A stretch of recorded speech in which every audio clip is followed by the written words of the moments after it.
کو 100 سال کی نیکیوں کا ثواب ملتا ہے. وہ رجب کی 27ویں رات ہے. جو اس رات میں 12 رکعت پڑھے، غور سے سن لیں، اور ہر رکعت میں سورہ فاتحہ اور اس کے بعد کوئی بھی سورت ملا لے، اور ہر 2 رکعت پر اتحیات پڑھے، اور پوری 12 رکعت پڑھنے کے بعد سلام پھیرے. یعنی ایک ہی سلام سے پڑھنی ہے 12 رکعتیں. ہر 2 رکعت بعد اتحیات پڑھ کے پھر کھڑے ہو جائیں. سورہ فاتحہ کے ساتھ کوئی بھی سورت ملا لے، بہتر ہے 3 بار سورہ اخلاص پڑھ لیں. ٹھیک ہے. اب جب 12 رکعتیں پوری ہو جائیں تو پھر آپ نے 3 تسبیحاں پڑھنی ہیں. 100 بار کیا پڑھنا ہے؟ سبحان اللہ والحمد للہ ولا الہ الا اللہ واللہ اکبر. یہ 100 بار پڑھیں.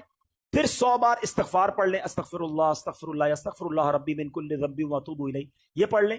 اور پھر 100 بار درود پاک پڑھ لیں. جب یہ وظیفہ کمپلیٹ ہو جائے تو نبی پاک فرماتے ہیں اپنی دنیا اور آخرت کے لیے جس چیز کے بارے میں دعا مانگے گا اور صبح کو روزہ رکھے گا، اللہ پاک اس کی سب دعائیں قبول فرمائے گا، سوائے اس دعا کے جو گناہ کے لیے ہو. معاذ اللہ اگر کوئی اپنے گناہ کے کام کے لیے دعا کرے گا تو وہ قبول نہیں ہوگی. اللہ پاک ہم سب کو عمل کرنے کی توفیق عطا فرمائے. آمین بجاہ النبی امین صلی اللہ تعالی علیہ وسلم.